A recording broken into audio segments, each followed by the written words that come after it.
apologies for not having the time prior here today. Unfortunately, it was double booked, and that message never got through to the organizers here today. Being that this is Human Rights Day, normally I would be welcoming everybody by going through a list of all the dignitaries. But being this year is of equality, so I will invite ladies and gentlemen and the children which we have here today. Welcome to City Hall. Thank you very much for your attendance. Human Rights is Human Rights Day is celebrated every 10th of December. This was the day that was adopted by the United Nations General Assembly back in 1948. With it, they had the Universal Declaration of Human Rights, the UDHR, which is a milestone document proclaiming the inalienable rights that everyone is entitled to as a human being, regardless of race, color, religion, sex, language, political or other opinion, national or social origin, property, birth, or other status. On Friday, July the 2nd, 2021, the City of Hamilton unveiled Freedom Square, which is formally a sanctioned safe space on the grounds of City Hall where people can come to express themselves regardless of race, gender, religion, sexual orientation, national origin, and beliefs. It is a space for people to reflect on and celebrate freedoms won and freedoms still to come. Freedom Square embodies many of those sentiments expressed in the Universal Declaration of Human Rights, and it is fitting that today's events take place here. 62 years ago, just down the street, the brave men and women of the Progressive Group said no more to racial segregation. Movie theaters, a peaceful move that would help bring down the segregation in Bermuda after a 2-week boycott. We cannot forget the many battles and efforts of the Bermuda unions to win the rights of the freedom of association, nor can we forget the efforts of the Bermuda suffragettes to win women the right to vote and other privileges and responsibilities. And we continue to support the LGBTQ community in their struggle to achieve the same rights as the straight community, whether it be through simple things of recognition of marriage and other legal rights, which we take as being the natural rights of any human being. We have many examples to further comment on, but time is not on my side today. So let me just quickly touch on the 2021 theme of equality. This year, the theme is equality, and Article 1 of the UDHR is all human beings are born free and equal in dignity and rights. Well, that's a very good starting point. And unfortunately, after 70 plus years, it is still aspirational. We still have not achieved that yet. But that does not mean that we cannot still, in 2021, fight for those rights. Principalities of equality and non-discrimination are at the heart of any human rights. Racism, xenophobia, sexism, and related discriminations and intolerances exist in all societies elsewhere. Racism harms not just the lives of those who endure it, but the society as a whole. We all live in a society characterized by discrimination, by division, distrust, intolerance, and hate. The fight against these negative human traits is everyone's fight. We all have a part to play in building a world beyond that. In conclusion, I'd like to thank Mr. Fubler for helping Bermuda to celebrate and reflect on human rights in Bermuda, both in terms of how far we have to come and what work we still have to do. So, welcome to City Hall, welcome to Hamilton, welcome to Bermuda at its best. Thank you all very much.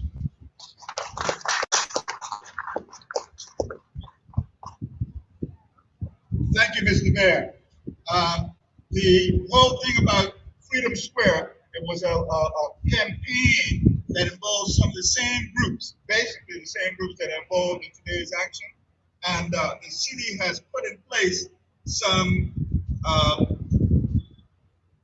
apps about the square, and you can get information up here from the office about what you can learn about your history.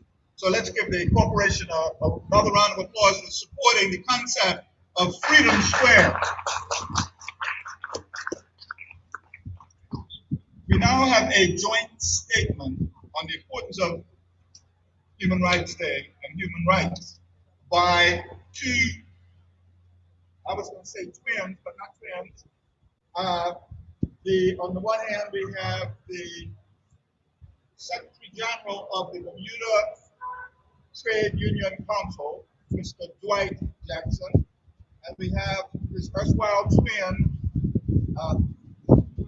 Mr. Keith Johnson, the executive officer of the Bermuda Employers Council.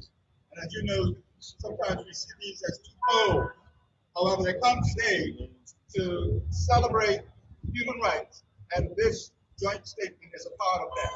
So I come to the stand.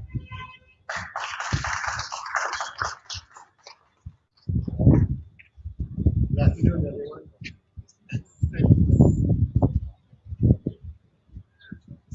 Human Rights Day falls on December 10th each year. Celebrates the achievements of those who have fought to protect and to uphold human rights. It is also a day to reinforce the work and the will required to create a more just society. It is also this year's Youth United Nations theme. It's equality, reducing inequality for all. And it speaks of one universal declaration of human rights. All human beings are including equal dignity and rights. COVID-19 has been long setting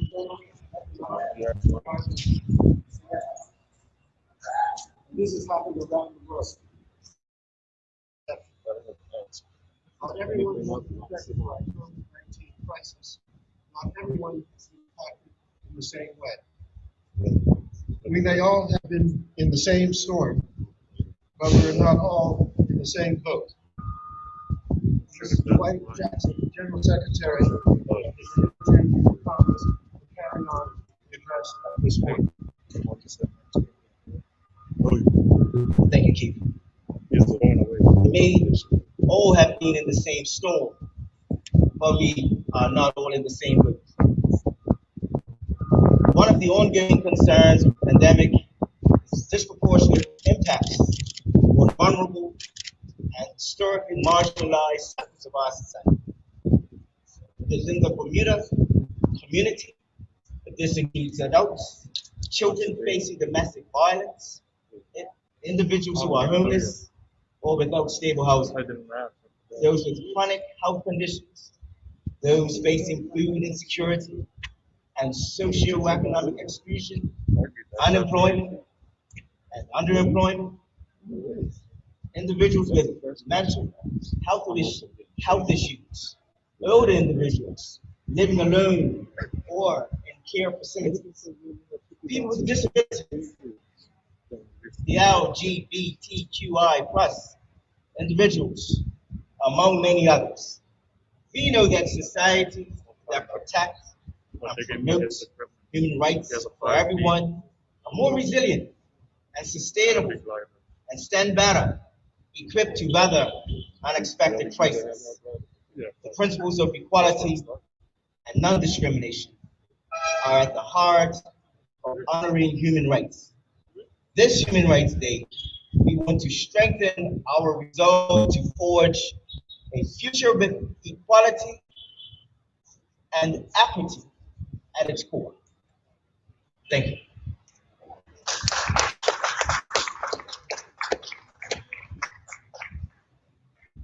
Well, thank you. That comes from our trade union community and our employer community. Let's give them another round of applause for coming together in this very meaningful way on this Human Rights Day, December 10th.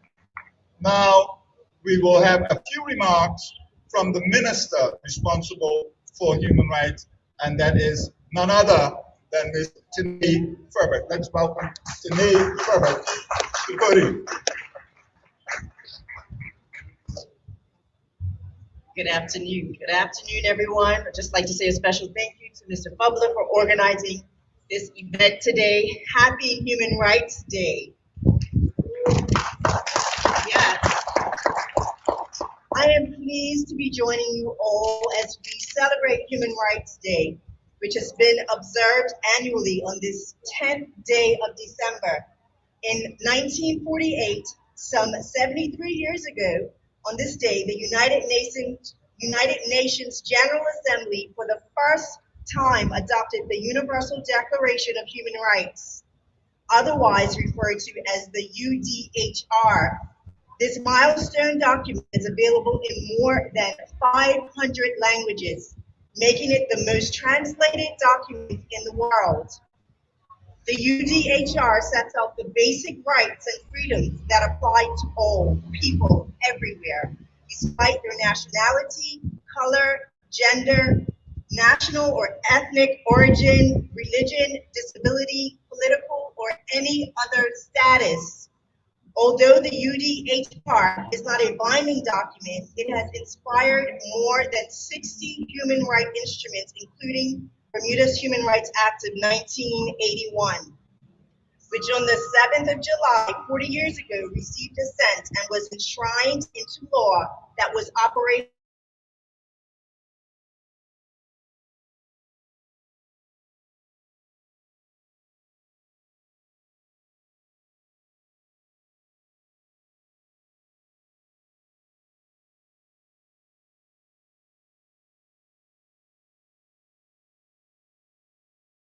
together constitutes impunity and affronts the human dignity. This year's theme for Human Rights Day is equality, reducing inequalities, advancing human rights. Residents of Bermuda today, it is a time to reflect, educate ourselves, and advocate on issues that impact all human beings and their rights. As our community continues to evolve, so will human rights legislation in order to strengthen human rights to meet the needs of our people and communities, not just from a local perspective, but globally, to ensure all human rights are protected and we are free from discrimination in the area of employment, accommodations, public displays, access to goods, facilities, and services.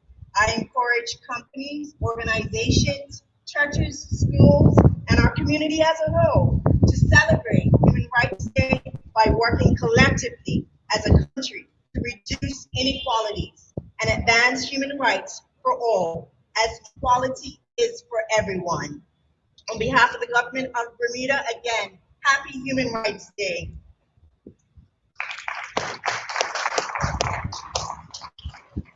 Thank you, Minister Ferber. And we now have a representative from the opposition, Senator Robin Clark, come to the podium.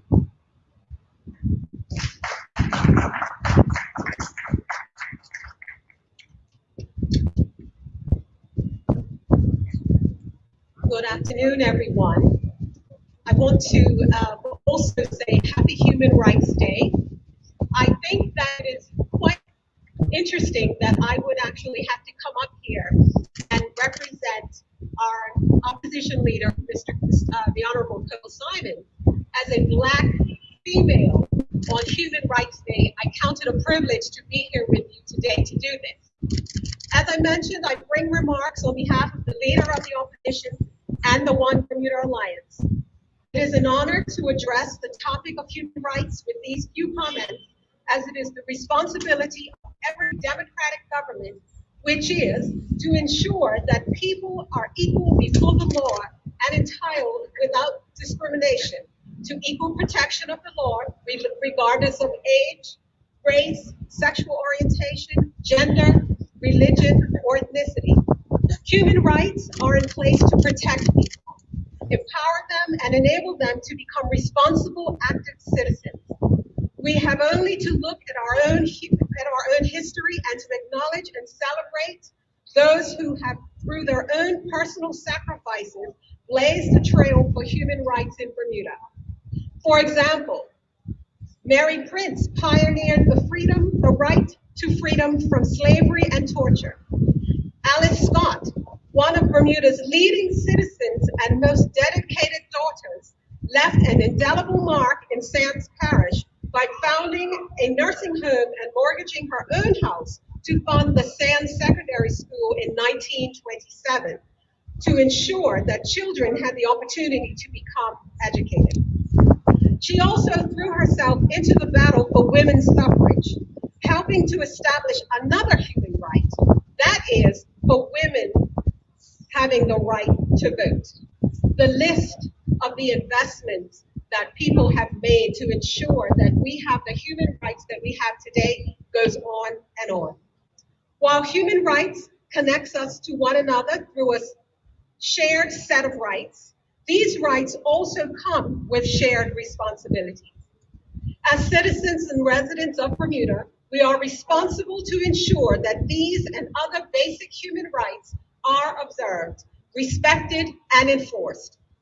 Our future depends on these inalienable rights. So, in 2021, while the battle for human rights continues, we take this moment to join our voice with those in Bermuda and around the world to celebrate those who have gone before us and those who still are in the fight to demand human rights for all. I would also like to add that it is very timely that even today in the House of Parliament, the OBA has tabled an equality bill today. So lots to be excited for, and I thank you for the opportunity to speak to you today, and I thank you and wish you again a very happy Human Rights Day. Thank you.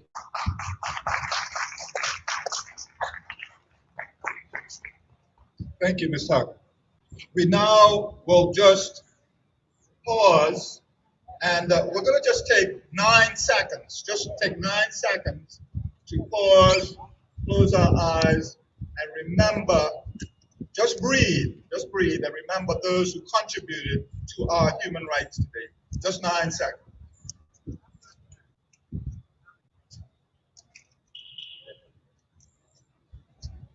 Thank you. Now, you see this lovely line of students on your left and our right. They are part of this dramatic presentation. And we're going to welcome to the podium 2 individuals that are active in the human rights today of Bermudians. Coming to the stage is Diamond Otterbridge, who's a representative of Social Justice Bermuda. She's also a teacher at Berkeley Institute.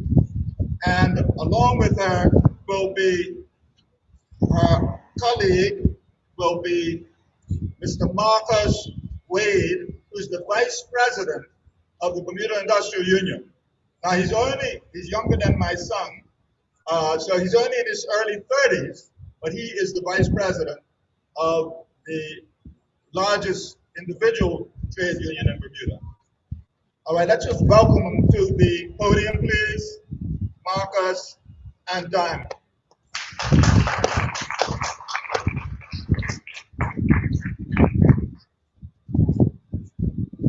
Thank you for the introduction, and good afternoon, everyone. Happy Human Rights Day with the theme of Think Globally, Act Locally. Human Rights Day celebrates the dynamic movement over the ages involving so many, known and unknown, which for centuries has ebbed and flowed. It has been a continuous virtual relay securing the rights currently enjoyed or those still fought for today. This ongoing synergy continues to involve diverse people prepared to think globally and act locally, outside of the proverbial boxes, with implications for the whole of global society. To gain some perspective, let's reflect on the 15th century and the beginning of the transatlantic slave trade. That chapter took a regressive global practice to a new and shocking low. When considering the extent that some humans disregarded the rights of others, that saga was propelled by the insatiable urge of European elites to maximize profits at the cost of brutalizing millions over those centuries, both mere genocide of the indigenous populations and enslaving many Africans. But from day one, those inhumanely shipped to the New World demonstrated their resistance in numerous ways. Varied means were employed, though, to discourage that resistance, including whipping posts, stocks, gallows, etc. However, nothing could completely douse that free spirit, which was expressed either subtly or directly. For example, Sally Bassett's alleged poison plot was an example of the latter. In October 1761, local authorities claimed to have uncovered plans of a full-blown rebellion involving hundreds. The governor instituted martial law pending investigations, and eventually a number of people were banished from Bermuda, and 6 enslaved persons, including one woman, were executed. Throughout this long journey, the human rights movement persistently knocked at our door.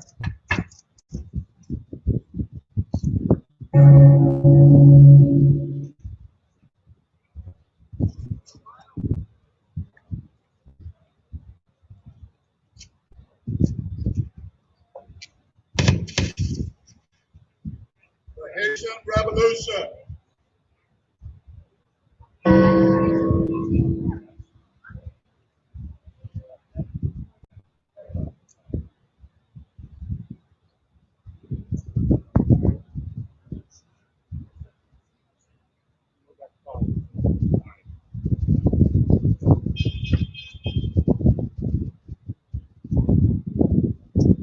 By the late 1700s, there were numerous similar conspiracies across the diaspora. This included a significant rebellion which took root in Haiti.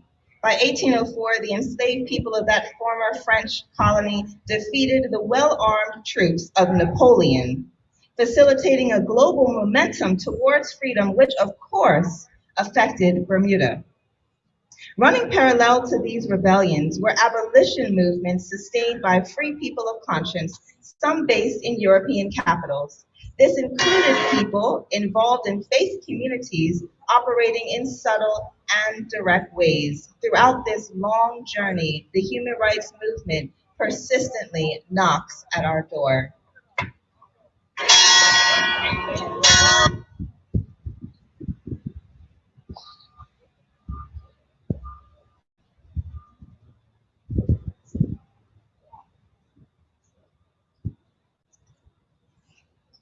Irish missionary John Stevenson.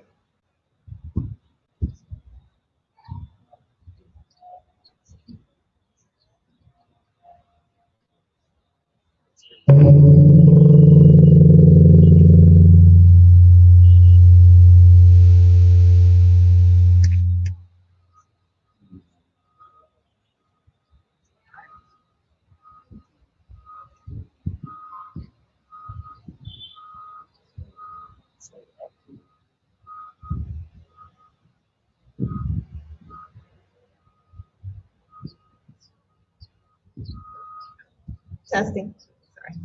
Irish Methodist missionary John Stevenson was convicted in 1801 for fraternizing with blacks, and upon refusing to pay the fine, was imprisoned for 6 months in St. George's.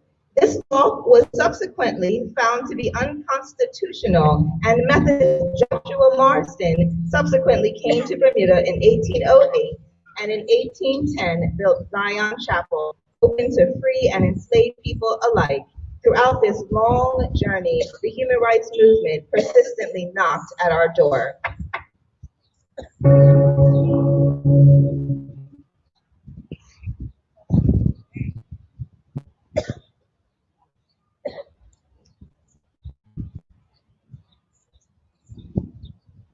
Mary Prince.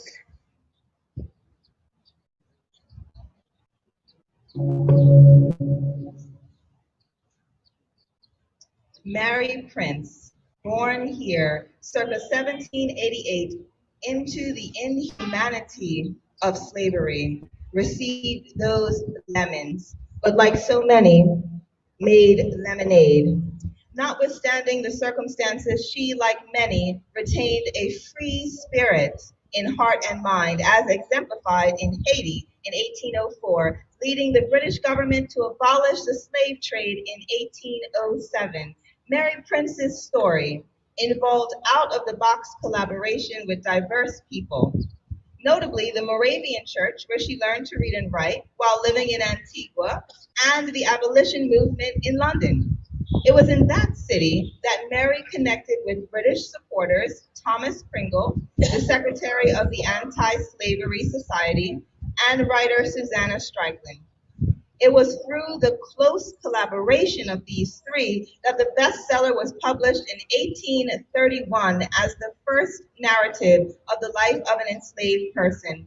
Prince's legacy remains currently honored in the UK for the part that she played in facilitating the passage of the British Emancipation Act, which took effect in Bermuda on August 1st, 1834, as well as being designated as a hero of Bermuda. Throughout this long journey, the human rights movement persistently knocks at our door.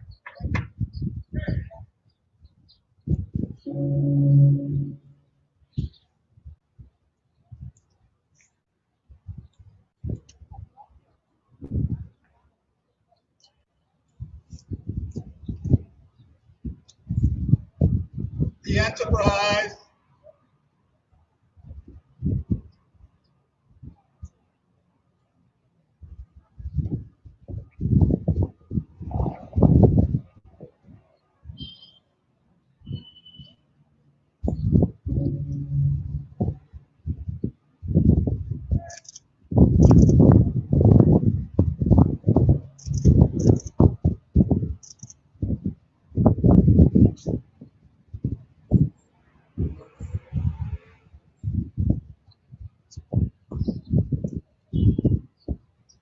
February of 1835, just 7 months after emancipation, Bermuda again demonstrated the capacity to think globally. When 70-odd slaves from America came to Bermuda on a ship due to a storm that had happened at the time called the Enterprise,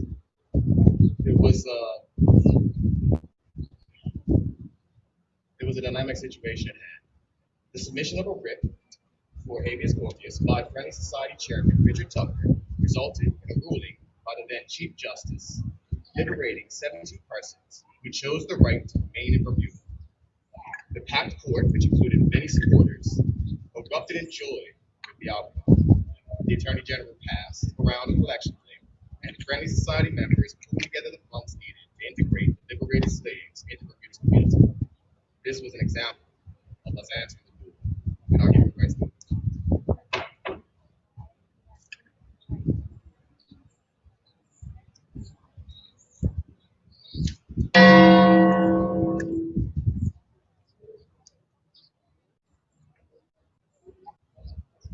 Friendly Society. The work of the Friendly Societies here in Bermuda had a vital impact on both sides of the emancipation process. These organizations provided an essential network which sustained persons who were most challenged in our community. This led the way to the creation of lodges and other organizations, providing community support that was critical when and where it was being imposed.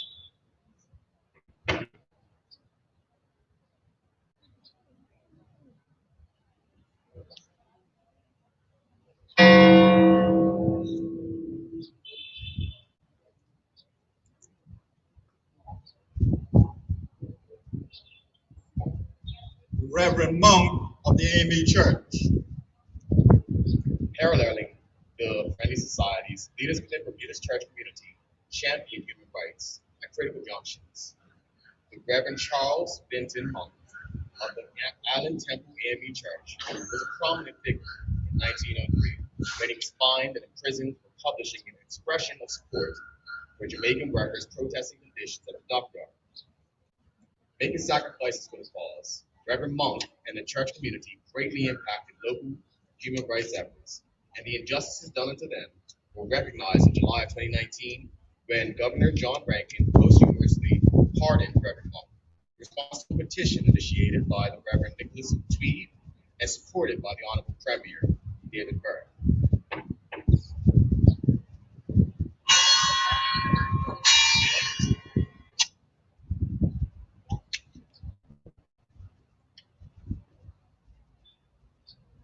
Gladys Morale.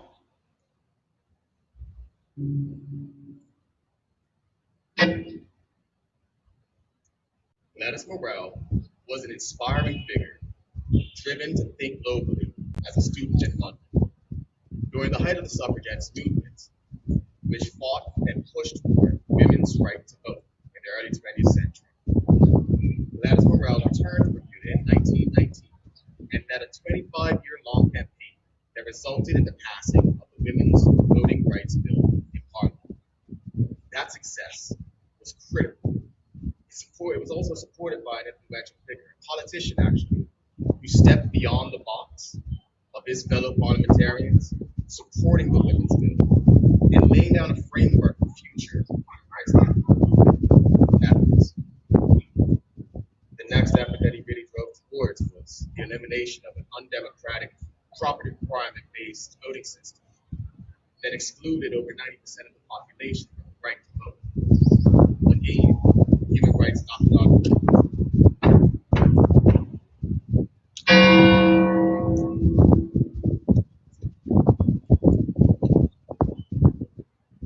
Dr. Eustace Can.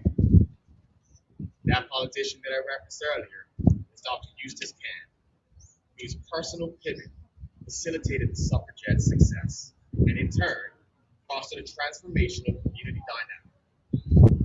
Dr. Can pushed for workers' rights at the Southampton Naval Base, organizing on June 26, 1944, a meeting with workers to find a breakthrough at the time. See, workers back then were facing multiple forms of discrimination. There was not only injustice based upon their race or their chosen profession, but there was injustice in the unlivable wages that they suffered and that they had to survive.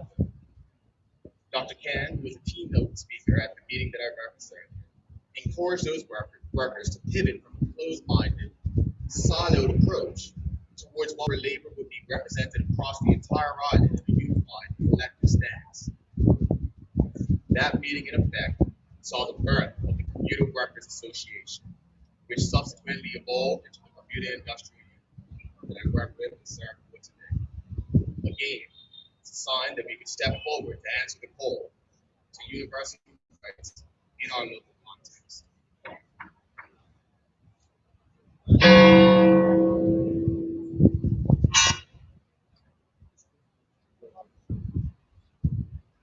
Dr. E.F. Gordon.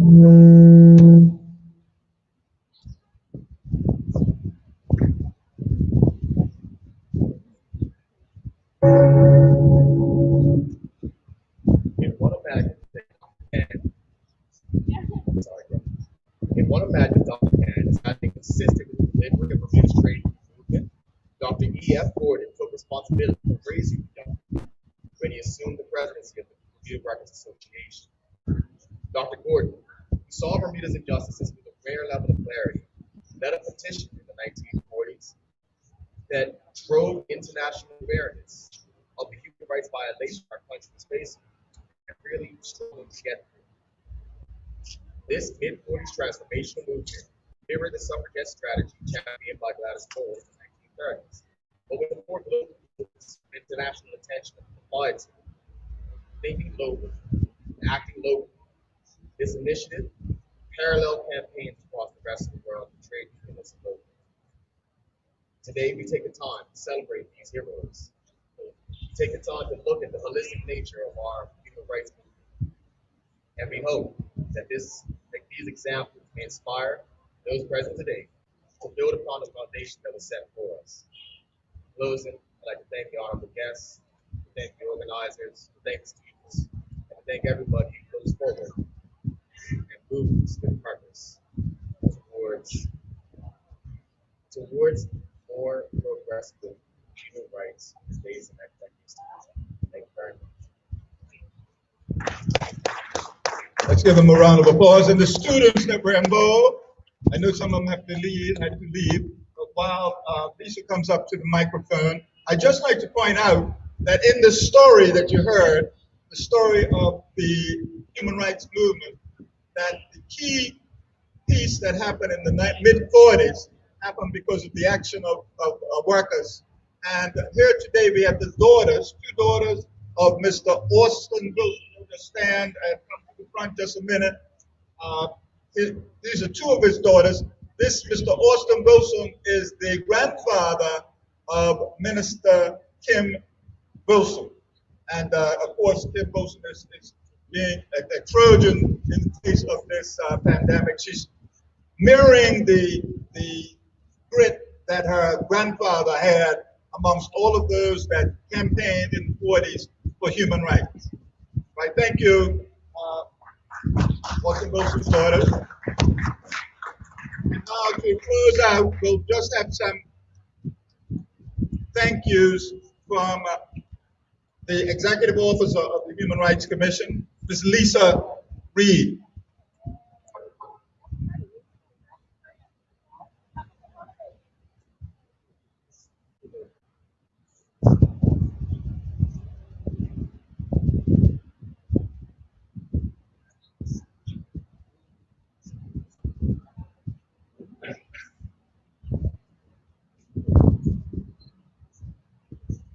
Good afternoon. My name is Lisa Reed, and I am the Executive Officer of the Human Rights Commission. On behalf of the Commission, I wish to thank Glenn Bubler of Imagine Bermuda for coordinating today's Human Rights Commemoration. Glenn, you are an incredible human rights ambassador. Thank you for stewarding and sharing Bermuda's rich history of advocacy so we may be inspired to continue building upon its legacy.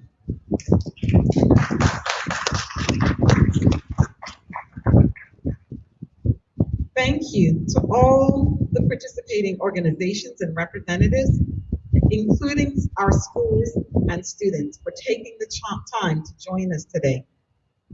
While each day is a day to uphold human rights, it is important that we pause and remember the impact we can have when we work together to support all members of the Bermuda family.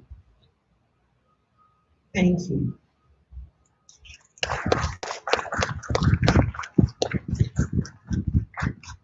I'd just like to point out, to remind the students that their placards are going to be gathered by the Bermuda Society of Arts, the art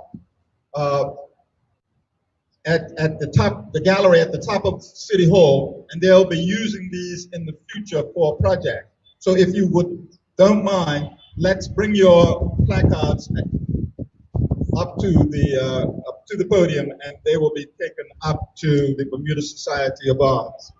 And thanks again for everybody who turned out and the support of the media, because this is what it's all about in these COVID times. We didn't advertise this event, but we'd like to thank those who came in attendance, and especially those who played their vital part in this.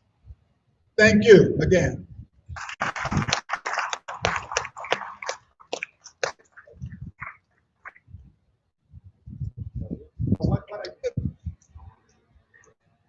What I did forget to say, the other organization that I left off the bill was the most important one through this mic, is Chew Stick Foundation. Chew Stick Foundation is still alive. Just give them an extra little round of applause for Chew Stick. Thank you.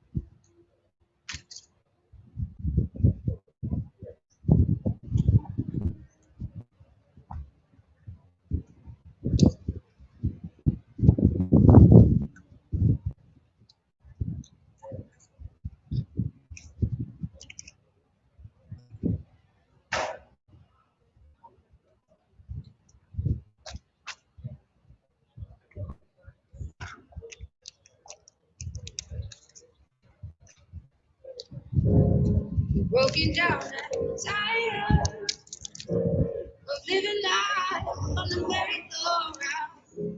You can't find a way. I see it in you, so we can walk it out. Ooh, mountain, we can walk it out. Ooh,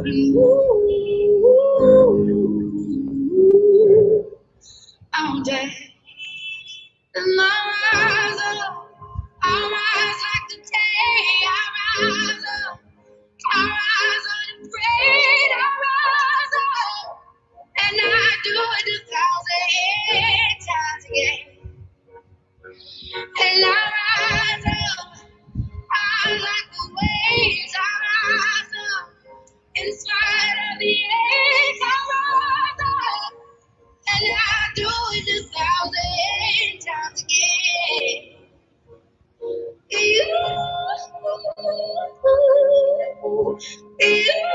Talk to you later.